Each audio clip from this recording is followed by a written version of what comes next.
Hi and welcome back to Garden Ninja.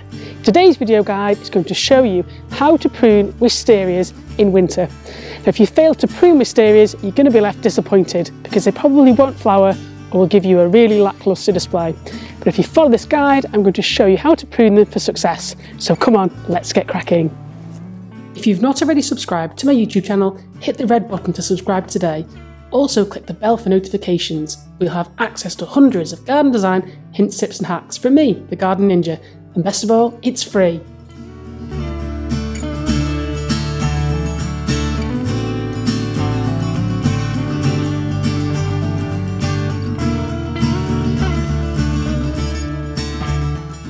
Now before we start pruning our wisteria, we're going to need to make sure that we've got a clean, sharp pair of secateurs. And it's always worthwhile checking that the secateurs or snips that you've got are strong enough to cut through some of the woodier wisteria stems and branches because they can get quite thick.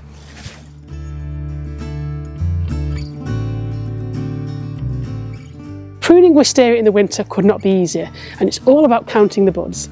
Now I prune back to 3 buds. Other people do 2, but I quite like 3. It's always worked for me. And it's about counting those buds back from the main stem, and when you get to the 3rd one, you snip off any growth past there. And I'm going to show you that now.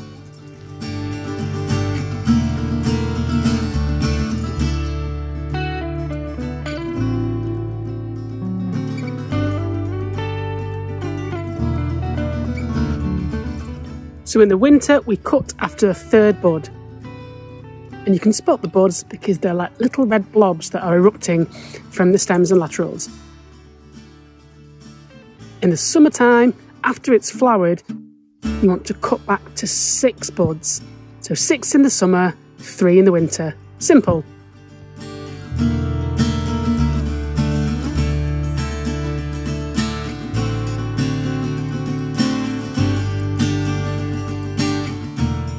Now you may be asking, why do we prune wisteria twice a year? Why not just once? And the answer is quite interesting. In the summer, we prune directly after flowering to help restrict further growth from that year. If we leave them, what they tend to do is to send out even more shoots to try and colonise whatever they're growing up. But by nipping it back to 6 buds after it's flowered, it helps curtail that.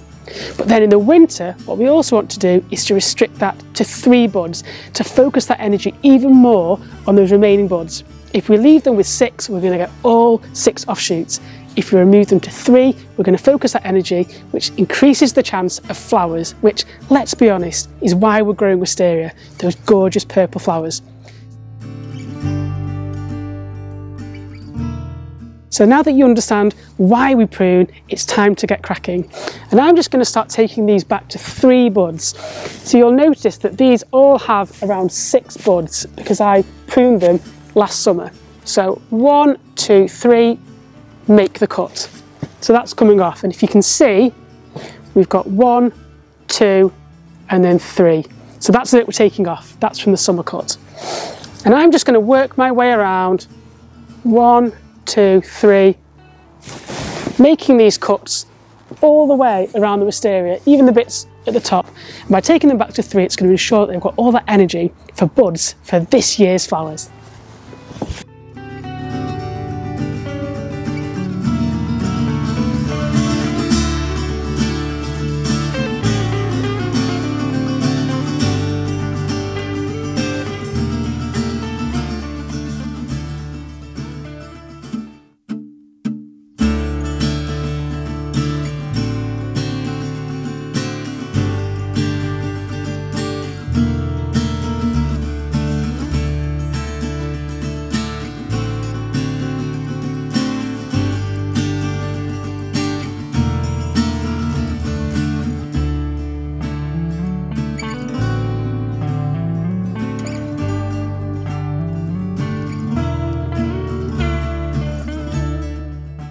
One, 2, 3.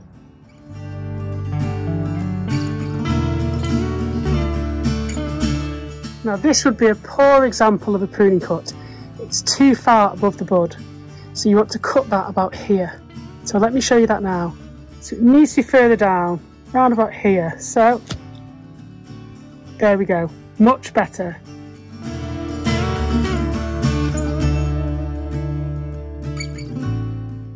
Now obviously I'm pruning an established wisteria. If you've just bought one or you've got a young plant that you put in the ground, you do need to be patient.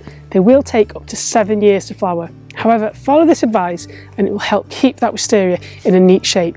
And over the next 2 to 3 years, just make sure that your pruning cuts are helping guide it into a really stable structure. So don't just let it grow for gold and go nuts. Kind of keep it under control, and then you'll be able to get a framework ready for whatever structure the wisteria is climbing up.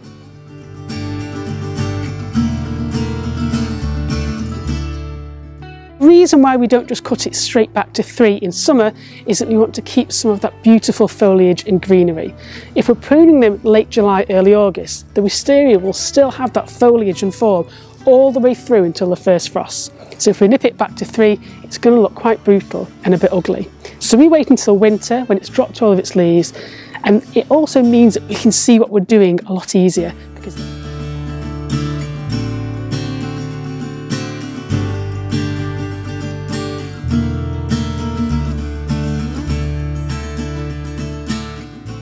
So I'm halfway through finishing pruning my wisteria, but I have noticed that a few got away from me in the summer, and those are the whippy stems that are longer than 6 buds. So I'm going to take those back to 3 now. But if you've got a wisteria that you've just inherited, it's a bit of a mess, you can still in winter prune it back to 3 buds and get it into a good shape. So don't be afraid of taking off more and cutting stems all the way back to the main branch network if need be. Now is the perfect time to do it.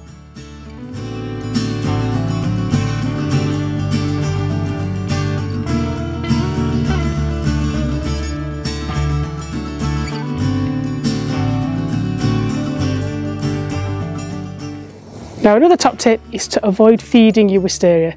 I know as gardeners we often want to try and look after our plants and give them the best conditions, but wisteria are super vigorous. In 9 out of 10 cases they just don't need feed. If you do feed them, all you're going to do is increase the nitrogen available to them. They'll put on loads of leafy growth, they'll go wild, and the chances are you'll lose some of the flowers as it's putting all that effort into growth. So unless it's starting to look sickly or lacklustre, avoid feeding them. Wisterias also need full sun, so if you're going to buy one, don't plant it in a shaded part of your garden. If you've got a shady garden, look for a better climbing plant instead. Now pruning a wisteria is not a quick job, but I find it quite mindful. I happily spend a couple of hours every winter on a calm day pruning back this wisteria to those 3 buds.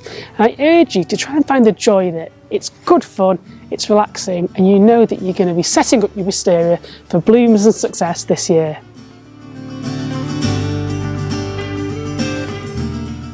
Have you got gardening questions that you need answers for? Well, why not head over to the Garden Ninja forum on my blog, where you can ask me anything about gardens, plants and garden design. There's a whole army of other garden ninjas there that can help provide answers to your questions. It's a really great way to meet the other ninjas, so head over there now. So there we have it, my super easy way to prune wisterias in winter to make sure you get beautiful blooms in the summer.